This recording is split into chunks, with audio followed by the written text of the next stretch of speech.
tengo el placer de presentar a la maestra Alejandra Cruz Cruz. Ella es maestra de Psicología por la UNAM, especialista en educación basada en competencias por la Universidad del Valle de México y licenciada en Psicología también por la UNAM. En esta universidad ha sido coordinadora de programas educativos y secretaria académica en la Facultad de Psicología. Actualmente es profesora de asignatura adscrita a la División de Estudios Profesionales de las Facultades de Psicología y Filosofía y Letras. También colabora en la Subdirección de Innovación Educativa de la Coordinación de Evaluación, Innovación y Desarrollo Educativos como coordinadora de desarrollo de innovaciones educativas. Sus campos de interés son formación docente, factores que inciden en la permanencia escolar universitaria, tendencias educativas para favorecer el aprendizaje activo en el estudiantado, metodologías ágiles para el desarrollo de proyectos de innovación educativa e inteligencia artificial generativa para la educación. Adelante, maestra Ale. Muchas gracias, Jorge. Muchas gracias por la invitación y la verdad es que es un gusto y un honor estar y compartir y coordinar esta mesa de diálogo con 4 ponentes, 4 panelistas de trayectoria amplia, reconocida en la UNAM y fuera de, y además pues iniciar estos eventos académicos en el segundo día de la segunda jornada de inteligencia artificial generativa en educación. Muchas gracias a todos, bienvenidos, bienvenidas. Vamos a estarles leyendo a través del chat y a través también de la sección de preguntas, ¿no? Bienvenidos, todos sus comentarios, vamos a ir recuperándolos y vamos a ir conversando con nuestros ponentes. Un gusto y un honor, muchísimas gracias. El día de hoy, bueno, este evento, el primer evento, es una mesa de diálogo. En esta mesa vamos a hablar sobre las aplicaciones educativas de la IA en retos éticos. Un gusto compartirles que, bueno, tenemos 4 panelistas. Voy a mencionar brevemente su trayectoria académica. Los voy a ir nombrando uno por uno y, bueno, me gustaría darles la palabra también para que iniciemos este diálogo. En primer lugar, tengo al doctor Carlos Guillermo Gutiérrez Aguilar, director de la Facultad de Medicina Veterinaria y Zootecnia de la UNAM. El doctor Carlos es médico veterinario zootecnista y maestro en producción animal por la Facultad de Medicina Veterinaria y Zootecnia de la UNAM, doctor por la Universidad de Edimburgo y realizó un postdoctorado en el Instituto Roslin de Escocia. Es profesor titular C y en 2005 recibió la distinción Universidad Nacional para Jóvenes Académicos y el premio Manuel Chavarría a la docencia en el 2017. Se ha destacado por una activa participación en las 3 áreas fundamentales del quehacer académico: docencia, difusión e investigación. Muy bienvenido, doctor Carlos. Muchas gracias. Buenos días. Tenemos también la participación de la doctora Jacqueline Bucio García, académica de la Coordinación de Universidad Abierta y Educación Digital de la UNAM. La doctora Jacqueline es doctora en Lingüística por la UNAM, maestra en Estudios de Asia y África por el Colegio de México y licenciada en Lengua y Literaturas Hispánicas por la UNAM. Es miembro del Sistema Nacional de Investigadoras e Investigadores nivel candidato. Cuenta con artículos en revistas especializadas y participaciones en capítulos de libro en temas relacionados con educación digital, MOOC, objetos educativos abiertos, edición de Wikipedia con fines educativos e inteligencia artificial generativa para la educación. Es coinstructora del MOOC Inteligencia Artificial Generativa en el aula en plataforma Coursera e integrante de la mesa directiva en Wikimedia México como vocal de educación. Actualmente es profesora asociada C, tiempo completo, adscrita al área de enseñanza y aprendizaje de máquinas en la Coordinación de Universidad Abierta y Educación Digital de la UNAM. Muchas gracias, doctora. Bienvenida. Vale, un placer, bienvenida, un gusto estar aquí. La doctora Jennifer Incapié Sánchez, directora del Programa Universitario de Bioética de la UNAM. Ella es, además de ser la directora del Programa Universitario de Bioética, es profesora titular A, definitiva de tiempo completo de la Facultad de Medicina de la UNAM. Doctora en Filosofía por la Universidad Iberoamericana, Ciudad de México, magíster y licenciada en Filosofía por la Universidad del Valle de Cali, Colombia, miembro del Sistema Nacional de Investigadores Nivel 1. Es consejera del Consejo Directivo de la Red Bioética UNESCO, miembro de la Sociedad Colombiana de Filosofía y miembro de la Red Iberoamericana de Derecho derecho sanitario. Ha colaborado en la publicación de libros, artículos y capítulos sobre temas de medicina en la era digital, bioética, chatbots con inteligencia artificial para profesionales de la salud, relación médico-paciente, toma de decisiones médicas en crisis sanitarias, integridad y deshonestidad académica, entre otros más. Muchas gracias, doctora Jennifer. Gracias, Ale. Muchas gracias a todas y todos por estar con nosotros en este espacio. Y también la participación del doctor Jorge Enrique Linares Salgado, académico de la Facultad de Filosofía y Letras de la UNAM. Él es doctor en Filosofía por la Universidad Nacional Autónoma de México, profesor de la Facultad de Filosofía y Letras de la UNAM desde 1996, actualmente profesor titular C de tiempo completo, investigador del Sistema Nacional de Investigadores del CONACYT de México, nivel 3. Las áreas de especialización son Filosofía de la Tecnología, Ética de la Ciencia y Tecnología y Bioética.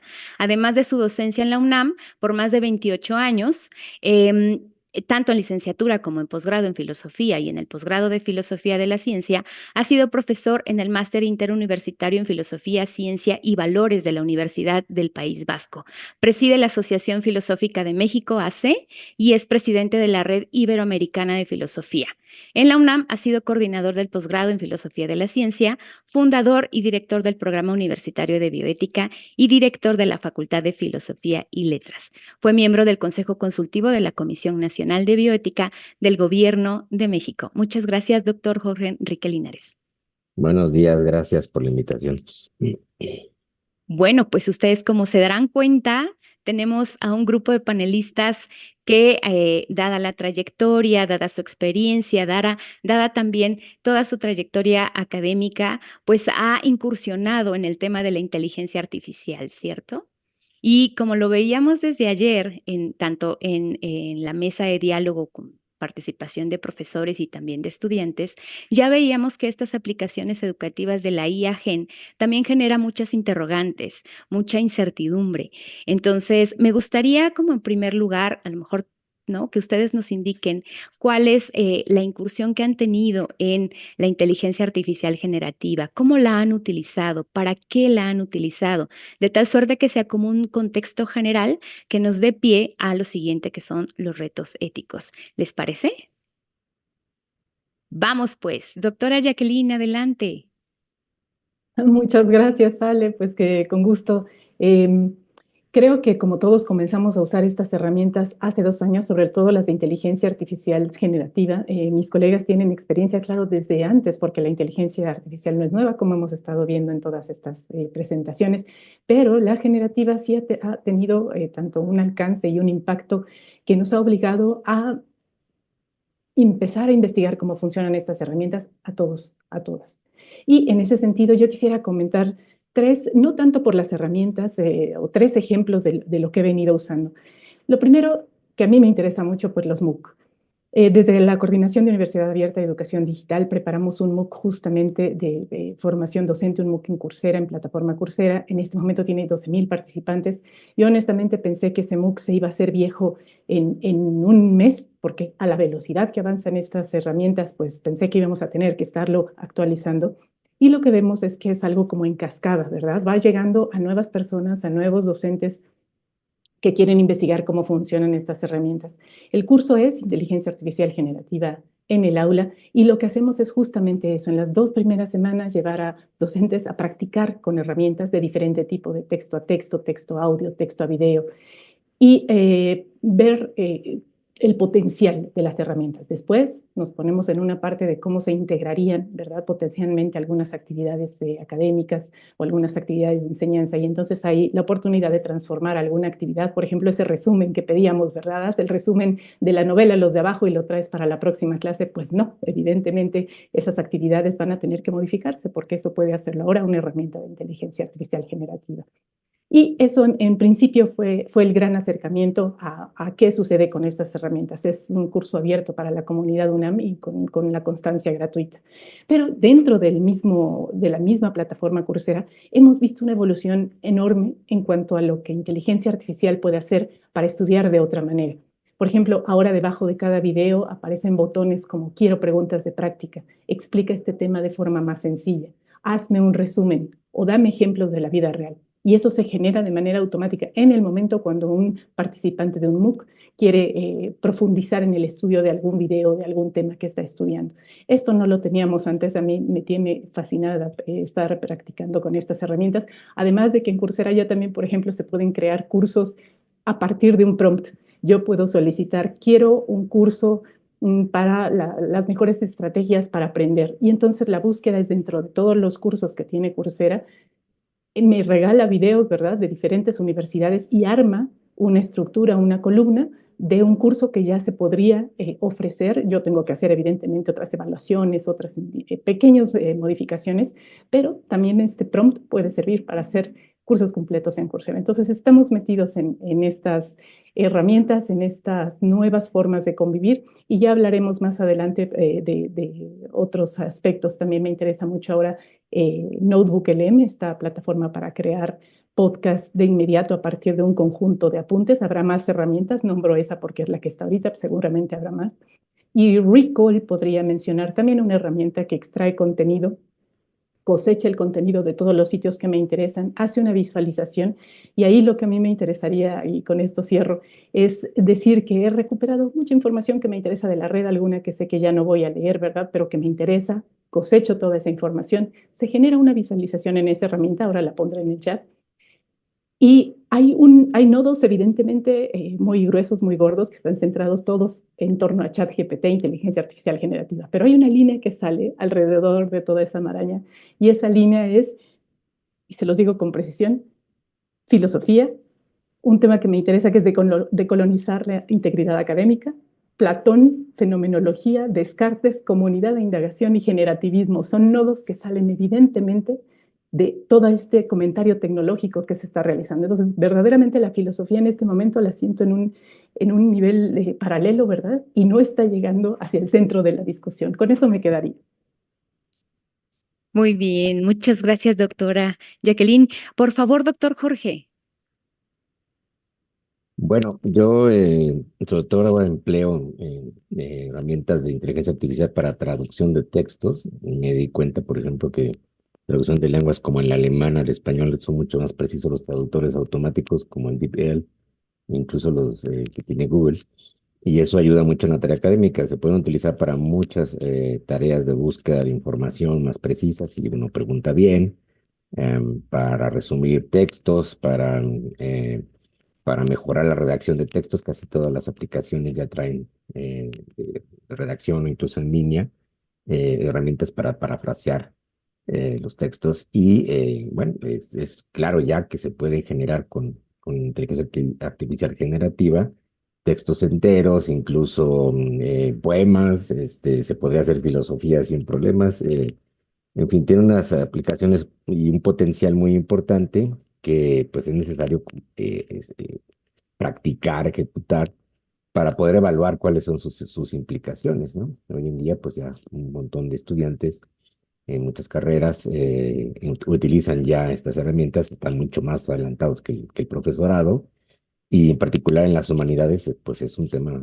fundamental porque nosotros trabajamos con textos y escribimos textos. Yo siempre digo a nuestros alumnos, nuestras carreras son muy aburridas, se trata de leer y escribir.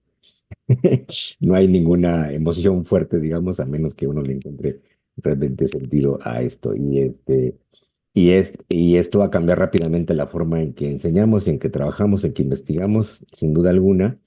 Y de entrada puedo decir, no hay que verlas como herramientas. Yo siempre reacciono por mi información cuando se habla de estas tecnologías como herramientas. No son herramientas simples, son en todo caso ambientes envolventes y que poco a poco cambian la configuración, incluso la cognición de las personas. Eso se está estudiando cada vez más y por tanto tienen implicaciones mucho más profundas de lo que creemos. Gracias. Muchas gracias. Y justo también ayer lo veíamos con las mesas de trabajo, de diálogo, ¿no? Y nos ponían a reflexionar sobre el papel, ¿no? El papel que implicaría ahora para el docente y también el rol del estudiante y esta inteligencia artificial generativa, cómo está, como dijo también la doctora Jacqueline, está trastocando otro tipo de habilidades, de procesos cognitivos, de comunicación. Dijiste, doctora Jacqueline, ¿no? ¿no? Nuevas formas de convivencia. ¿Qué implica también el tener a la inteligencia artificial en el ámbito educativo, en diferentes quehaceres, diferentes actividades, ¿no? Y que implica también la interacción con los otros, con el otro y con uno mismo, por supuesto. Muchas gracias, doctor Jorge. Adelante, doctora Jennifer, por favor. Sí, muchas gracias, Ale. Pues mira, mi primera aproximación con la inteligencia artificial generativa, o más bien con la inteligencia artificial en términos generales, fue para indagar como las implicaciones éticas que tiene esta en el ámbito de la salud. Entonces empecé a indagar como cuáles eran sus aplicaciones, cómo se podía utilizar la inteligencia artificial para análisis de masivo de, por ejemplo, de imágenes y emitir un diagnóstico adecuado para un paciente con una enfermedad crónico-degenerativa. Y esto pues me fue invitando a hacer otro tipo de revisiones y llegar, por ejemplo, a estos asistentes de salud de inteligencia artificial o estos chatbots, por ejemplo, Sara, que es el que tiene la OMS, con quien puedes tener un diálogo fluido y quien te puede dar una asesoría médica al respecto. Entonces, siempre llamó mi atención este tipo de generación de información, sobre todo de atención médica, pero también me llama mucho la atención las consideraciones éticas que tienen este tipo de herramientas, toda vez que pueden afectar la vida de las personas e incluso la salud pública de las personas. Entonces, esa fue mi primera aproximación. Planteamos un proyecto de investigación auspiciado por la universidad a través de PAPIT, y en este contexto, pues lo que hicimos fue ver cómo estaba el uso o la posibilidad y aceptabilidad que tendrían los pacientes y los profesionales de la salud de la implementación de la inteligencia artificial para la atención sanitaria, lo cual de primer momento pensábamos que no iba a ser aceptada porque pues cómo vamos a reemplazar a los médicos. Sin embargo, la pandemia nos partió la vida en dos y nos permitió entender que era una forma de optimizar y mejorar incluso los servicios de atención sanitaria. Entonces esa fue mi primera aproximación y a partir de allí, por supuesto, a nivel educativo, que es mi ejercicio profesional, que me dedico a dar clases de bioética, pues la inteligencia artificial generativa me ha ayudado en otros ámbitos. Muchas gracias. Adelante, por favor, doctor Carlos. Gracias. Sí, al igual que mis compañeros, yo me acerqué a la inteligencia artificial primero por curioso, eso fue hace cerca de 2 años, y me di cuenta rápidamente que el mundo era un parteaguas, era antes y después de inteligencia artificial.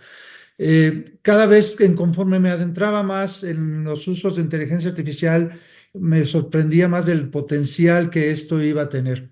En ese entonces surgían muchísimas herramientas nuevas con el uso de inteligencia artificial que pocos meses después ya no existían porque los grandes jugadores habían ya incorporado esas nuevas usos de la herramienta en los grandes LLMs. Y entonces se volvió un mundo muy dinámico con muchísima creación de usos para la inteligencia artificial. Primariamente yo quería saber cuáles podrían ser sus aplicaciones para facilitar lo que yo hacía el día a día de mi quehacer académico, ¿no? La búsqueda de literatura, el análisis de literatura, principalmente, ¿no? En cuanto a búsquedas.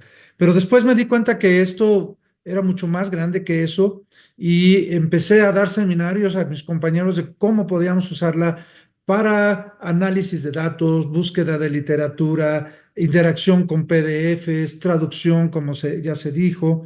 Y así me fui adentrando más y me di cuenta que debíamos tomar la conversación y llevar nosotros estas herramientas hacia el alumnado y guiar cómo el alumnado incorpora estos. Entonces, no dejarlo ser como el Internet es, donde puede uno preguntar muchas cosas y puede obtener respuestas que no son las adecuadas, y que debíamos nosotros ser los quienes guiáramos esta introducción de los alumnos hacia la inteligencia artificial.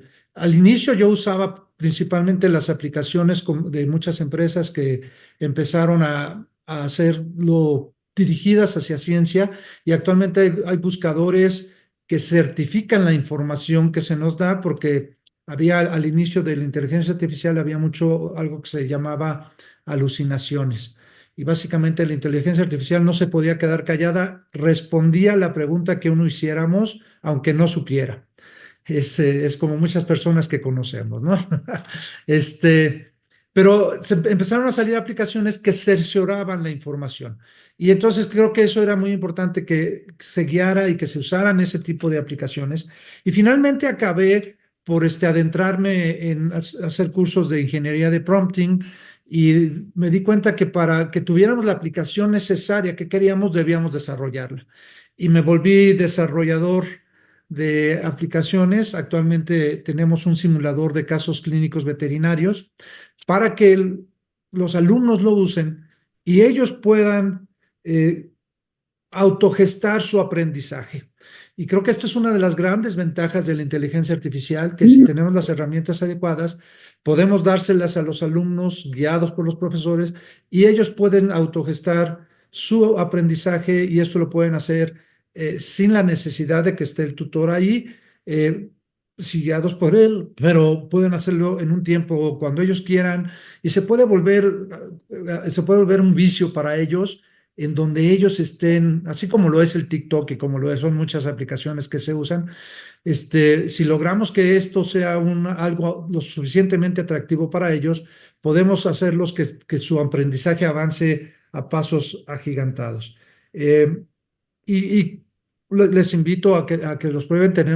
Si ustedes dentro de GPT meten, hacen una búsqueda por Universidad Nacional Autónoma de México, ahí van a salir un simulador de casos clínicos, y también va a salir un editor académico que no cambia la intención del autor, porque eso es otra de las cosas.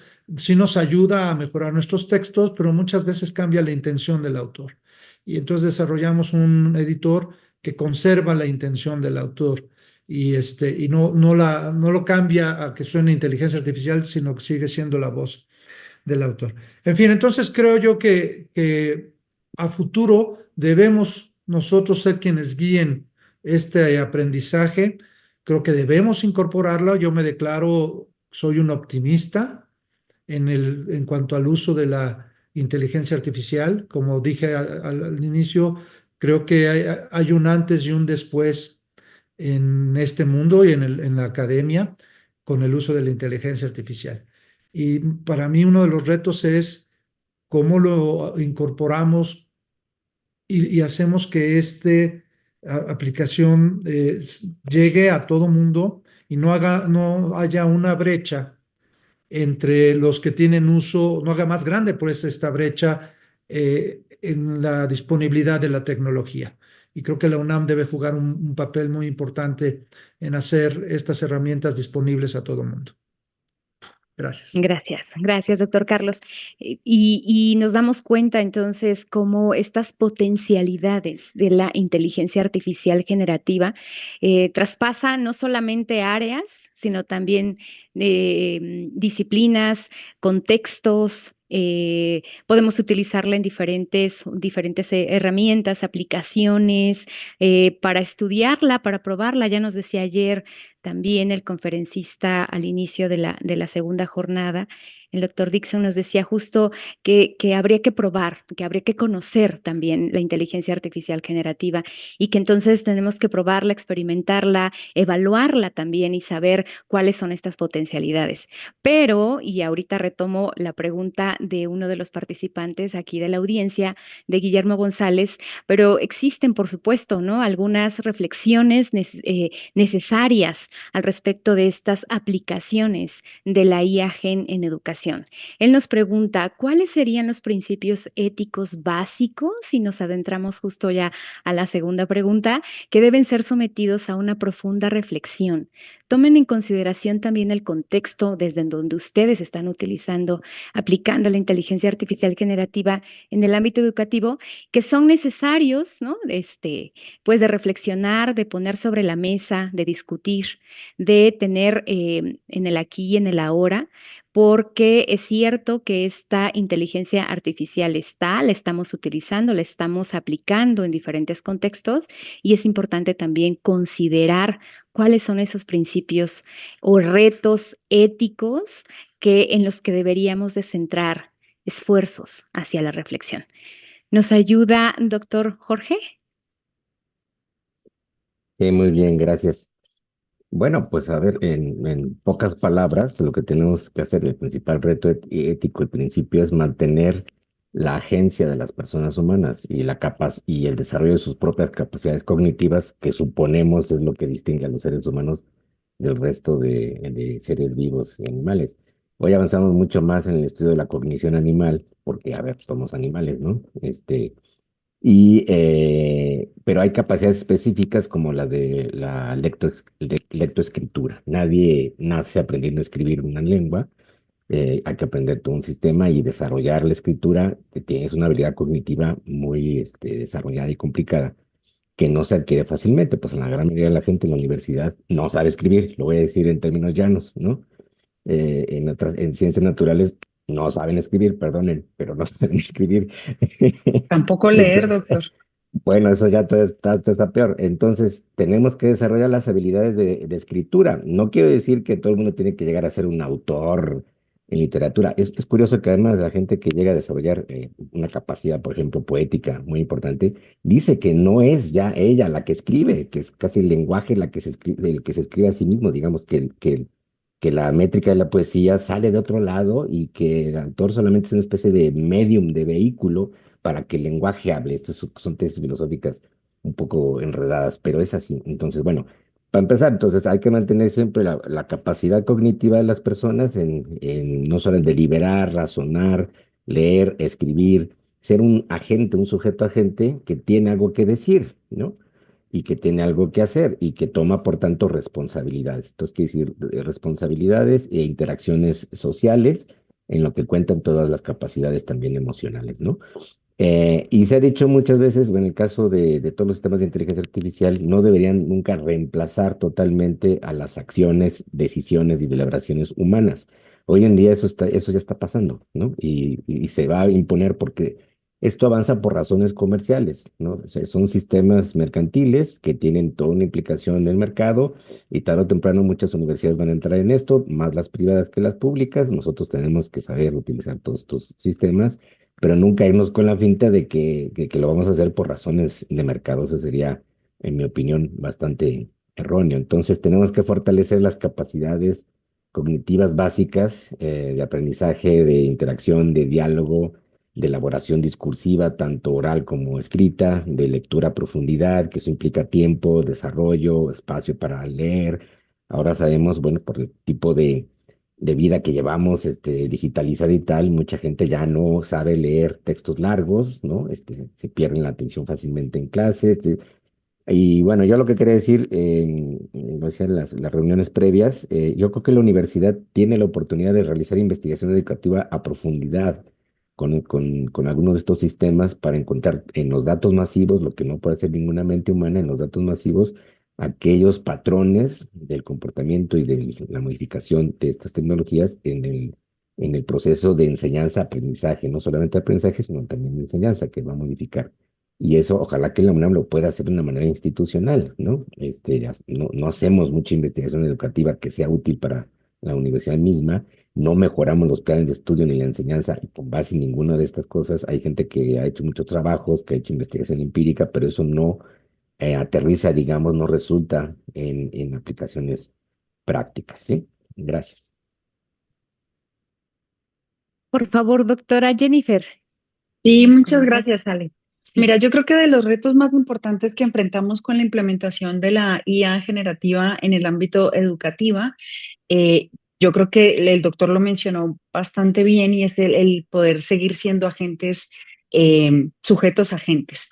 Y creo que esto lo podemos trasladar a un elemento importante. Está muy bien que las inteligencias artificiales generativas nos puedan apoyar a optimizar, digamos, el tiempo. Pensemos en el papel de los estudiantes para la redacción de un ensayo que nos piden para mi clase que tengo que entregar de 5,000 palabras y entonces la IA generativa me ayuda.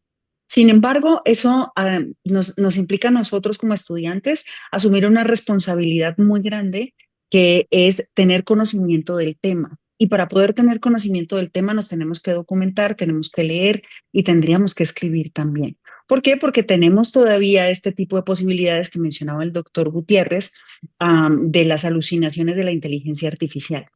Entonces, si yo confío de manera plena en lo que me está generando como estudiante, en lo que me genera la inteligencia artificial, y lo entrego sin una revisión previa y sin, digamos, ponerle de mi parte cuál es el conocimiento crítico que tengo acerca del tema, pues estoy cometiendo una inocentada, porque es como si yo le pidiera a alguien más que hiciera mi trabajo, y lo entregara sin revisarlo, ¿no? Entonces sí necesitamos seguir fomentando. Uno de nuestros retos éticos es seguir fomentando la creación, o por lo menos la estimulación del pensamiento crítico, para poder nosotros tener un pensamiento crítico con respecto a la información que las inteligencias artificiales nos están reportando. Entonces creo que eso es importantísimo.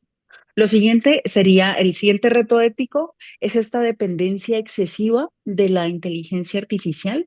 O sea, está con nosotros. Ya el doctor Carlos Gutiérrez también nos dijo, como docentes, digamos, qué cosas podemos implementar para mejorar y optimizar nuestras clases.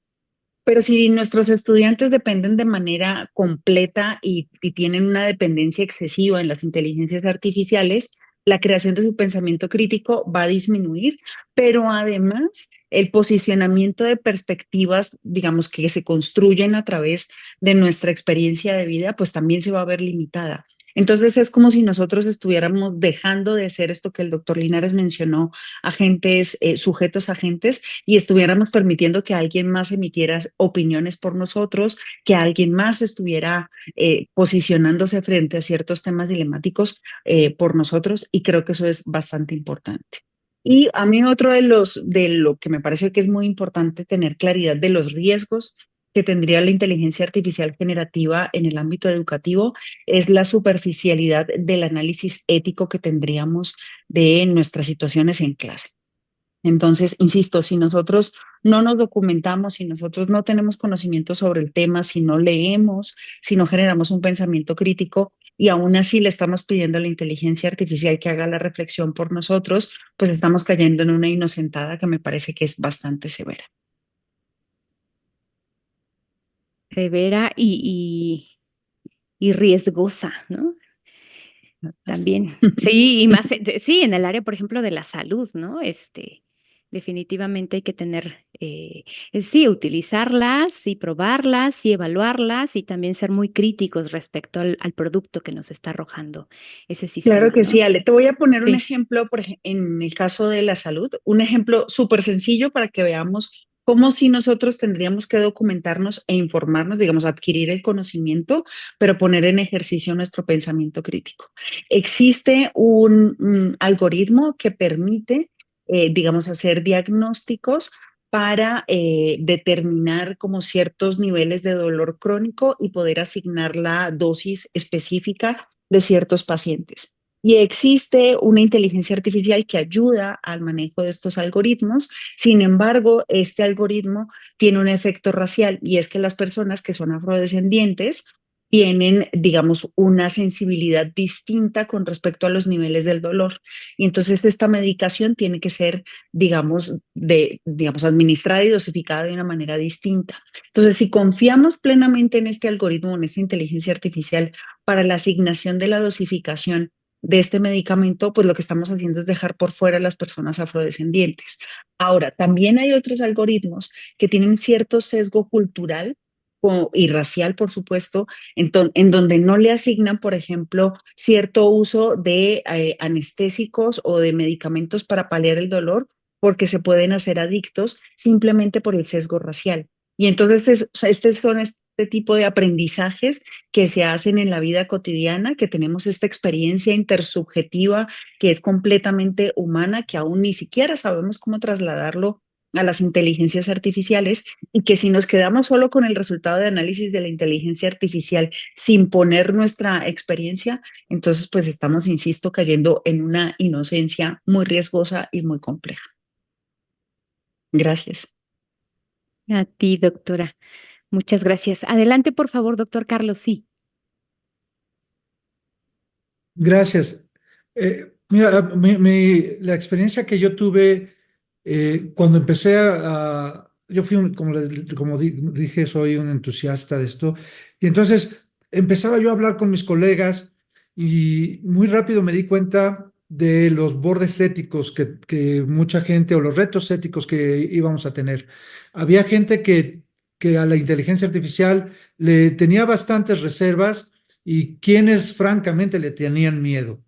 Eh, y quienes se cerraban completamente a esto diciendo que este era uno de los caballos del apocalipsis. Bueno, no es ni una ni tampoco es otra. Creo yo que ya mencionaron los retos éticos que enfrentamos. La doctora Jennifer menciona inocentadas, y sí creo que si ciegamente confiamos en la inteligencia artificial que está disponible sin eh, pasarlo por el rasero humano, por el filtro del conocimiento humano, se puede caer, como usando sus palabras, en inocentadas gravísimas. Y entonces son muchas cosas éticas que vamos a tener que ir resolviendo. Para mí, sin embargo, creo que es importante que no permitamos que la brecha entre aquellos que tienen la tecnología y no la tienen se abra cada vez más. ¿Cómo podemos hacer disponible esta tecnología a todos nuestros alumnos de la preparatoria, a todos nuestros alumnos de licenciatura? Creo que es uno de los retos éticos que como universidad debemos enfrentar. Y creo el país mismo, asegurando que se desarrollen las habilidades que menciona el doctor Jorge Hernández en cuanto a habilidades básicas de lectura, escritura, comprensión. Debemos cuidar a los niños del uso de estas, pero sí darles las habilidades para que puedan utilizarlas adecuadamente. Es algo que no va a ser muy sencillo. Lo cierto es que cada adolescente y desgraciadamente hasta niños que tienen un teléfono celular se vuelven adictos a muchas de estas aplicaciones de TikTok, de principalmente videos y de chismes.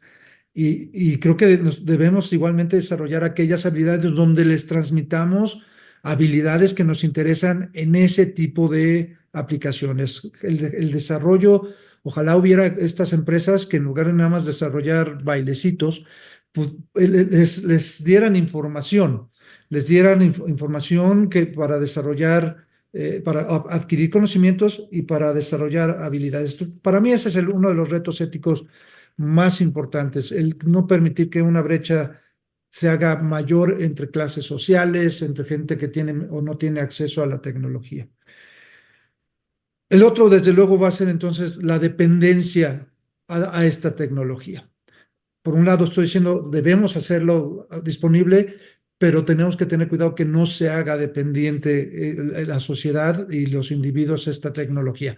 Y esto lo vemos también. Hay gente que si no tiene computadora y se fue la luz o se fue el internet, dicen no puedo trabajar porque no hay internet. Y ya son completamente dependientes de la tecnología. Entonces, inteligencia artificial corre ese riesgo de hacer dependiente a las personas de su uso, donde la persona no pueda hacer nada porque ya no hay inteligencia artificial. Ese es un riesgo que se nos va a venir también a futuro y que debemos cuidar de que no se dé.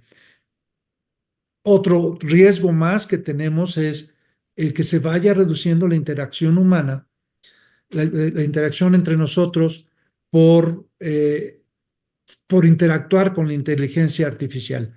Yo lo digo de broma que mi mejor amiga es ChatGPT, porque hablo muchísimo con ella, ¿no? Para mí es ella. Pero ese es un riesgo, o sea, sí, es una experta donde la tengo en el teléfono y le puedo consultar, pero nunca debe sustituir las relaciones humanas, las interacciones humanas, el aprender de otras personas. Y entonces, para mí, ese es otro riesgo muy importante que se nos puede venir. Desde el punto de vista técnico, yo también vengo de las ciencias de la salud como médico veterinario. Se van a desarrollar muchas aplicaciones que van a facilitar hacer los diagnósticos. Big Data nos va a permitir tener bases de datos que nos va a hacer que los diagnósticos, una vez que le damos algunos información a los sistemas de lenguaje, nos van a poder dar opciones de diagnósticos presuntivos que nosotros vamos a tener que comprobar o eliminar.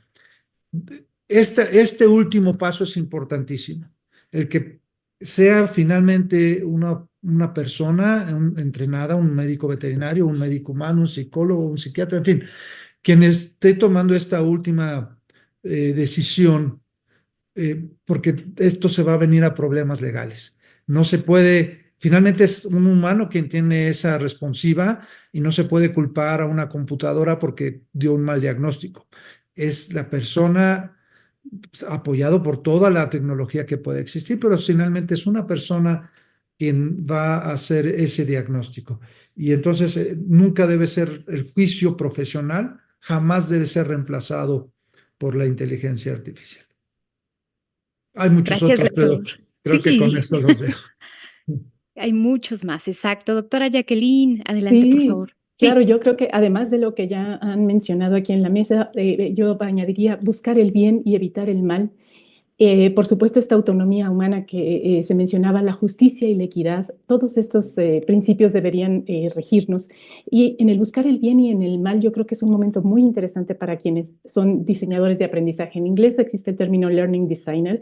En español no es así y mucho menos lo tenemos como un perfil, justo una persona que ayude a diseñar cómo se va a emplear una herramienta y apoyar a profesores y profesoras a realizar esto. Como nos dicen aquí en el chat, las empresas no crean las redes sociales para educar, eso corresponde a padres y maestros. ¿Cómo podemos, como docentes, porque no sé si ustedes tienen la impresión, yo a veces podría sentirme un poquito solita, ¿verdad? Experimentando con las herramientas y decidiendo yo misma si voy a integrarla o no a mi docencia. Yo creo que necesitamos, en primer lugar, comunidades de experimentación guiada desde la universidad, que se formen ya sea de manera autónoma o que las instituciones las vayan proponiendo, y comités académicos cada vez más informados para poder dar este apoyo tanto de manera institucional como de la propia comunidad docente, unirse, compartir, formarse. Una de las partes más ricas del MOOC que comentaba al principio son los foros. Y están tan activos, yo no paro de leer y de participar en la medida de lo posible, porque justo ahí se comparten las experiencias y claro, siempre es muy bonito decir en donde a uno le fue bien, pero donde más se aprende es cuando uno comenta qué no salió bien y por qué, específicamente en estos retos éticos, decir, creí que iba a funcionar así la herramienta, no funcionó, aprendí esto y compartirlo. Un ejemplo muy concreto es la gamificación, por ejemplo, la ludificación, que es una pedagogía emergente que sabemos y hay mucha bibliografía que habla de los efectos positivos de esta gamificación. Seguramente ustedes conocen otra herramienta, voy a mencionarla, habrá muchas, pero esta es la que conozco, Duolingo, porque es una herramienta de enseñanza de lenguas. Si bien es una propuesta de gamificación que mantiene muy entretenidos a los participantes y los lleva a continuar pegados a la herramienta, la pregunta ética es en qué momento se debe dejar soltar a un usuario de esa herramienta que está verdaderamente enganchado y ver si el avance en la adquisición de la lengua es realmente la que está prometiendo la herramienta o está más pegado un participante a la ludificación que al aprendizaje de lengua, que debería ser el principio de aprendizaje detrás, ¿no? Entonces, observar y seguir en efecto en la investigación, que tienen razón, no hay mucha, tenemos una gran obligación en eso, es otro principio ético. Entonces, estas comunidades de práctica guiada creo que serían y continuarán siendo una gran solución desde mi punto de vista. muchas gracias, doctora Jacqueline. Y sí, como lo decían también hace un ratito, existen varios retos, desafíos también, ¿no? Que esto implica tener ahí la disposición para poder traerlos a la mesa y revisar esos artículos, documentos que ya también el doctor Melchor nos está compartiendo a través del chat, de tal suerte que podamos documentarnos y podamos identificar que a través de esas aplicaciones de la inteligencia artificial generativa se van identificando nuevos retos, y hay muchos, y hay variados y en diferentes disciplinas, diferentes áreas, pues claro, la discusión, solo tenemos una hora, pues no es demasiado tiempo, se va a iniciar, se está iniciando, se va a continuar, porque esto justo es una reflexión constante, estamos aprendiendo también, ya lo decían desde ayer, seguimos aprendiendo al utilizar estos sistemas de inteligencia artificial generativa. Hay varios comentarios, hay varias preguntas, sin embargo, hay poco tiempo. Por lo tanto, vamos a colocar estos comentarios, se los vamos a hacer llegar a ustedes también, panelistas, para que tengan estas preguntas y también sigamos con esta reflexión. Me gustaría que ahora, como haciendo esta revisión de cuál ha sido la aplicación de la inteligencia artificial en educación desde mi quehacer docente, desde mi quehacer profesional, pero también identificando estos retos y ahora cuál es el papel que podemos hacer desde la universidad, desde la UNAM, para, pues al decidir más bien que incorporemos estos sistemas de inteligencia artificial generativa en nuestros planes, en nuestros programas, rápidamente, ¿cuál es el papel de la UNAM, de la universidad en esta incorporación de la IA Gen? ¿Cuál sería? No sé si quieres, doctor Carlos, adelante, por favor.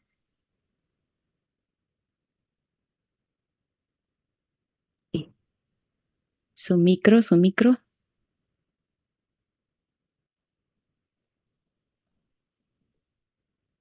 Perdonen ustedes. Como decía yo, uno de los principales va a ser, antes de hablar de regulaciones, es que haya disponibilidad de esta herramienta y una disponibilidad dirigida hacia los usos académicos sancionados, o más que sancionados,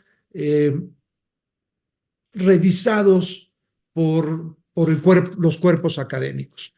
Creo que eso va a ser muy importante. Para mí, creo que se pueden desarrollar muchísimas competencias. La educación actual en muchas áreas está basada en competencias actualmente. Creo que se pueden desarrollar muchísimas competencias con el uso de simuladores de inteligencia artificial.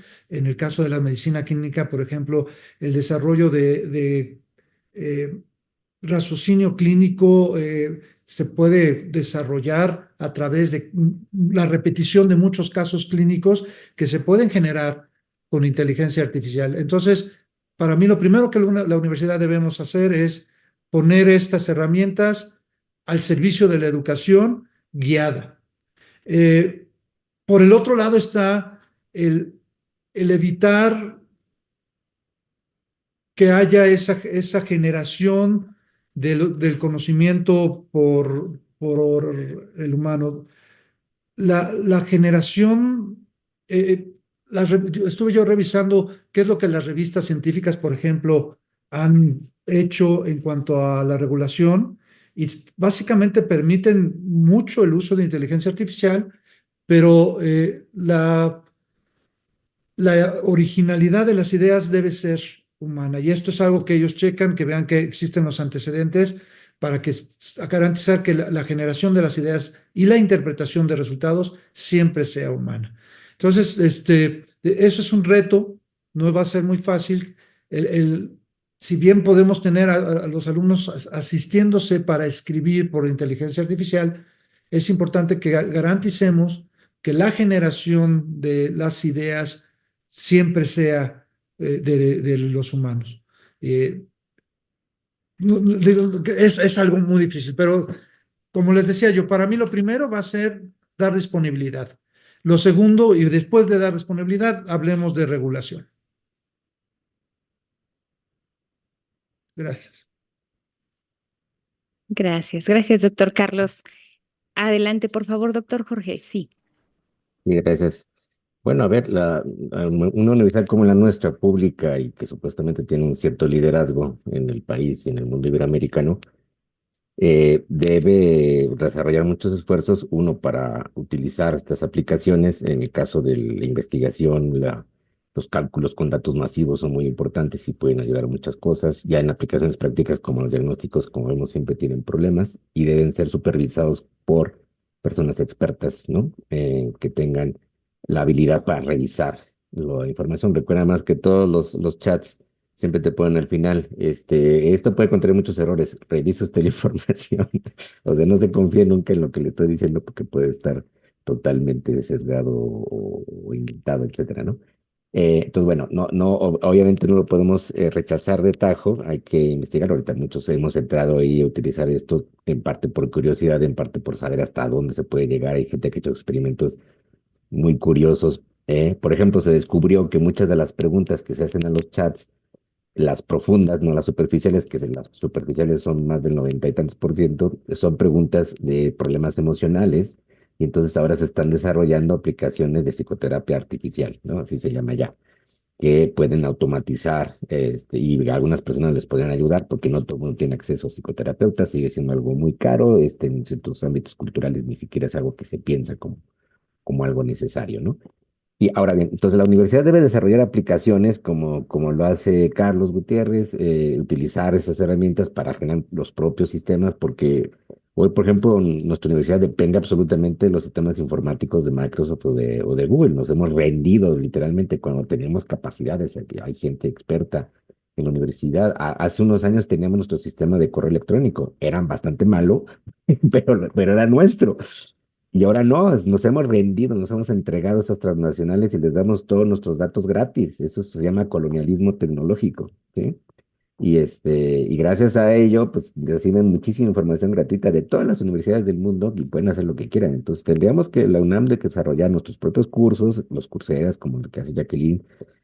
Todos los esfuerzos son muy buenos y adaptarlos a nuestros contextos y hablar de esto y desarrollar nuestros propios sistemas. ¿Por qué no tenemos nuestros propios sistemas informáticos y seguimos dependiendo de estas transnacionales? Esto es lo que se llama, en términos de un colega, Javier Echeverría, una especie de neofeudalismo. Son los señores del aire que controlan las redes y las nubes a las que nos hemos rendido y nos hemos entregado como siervos, ¿no?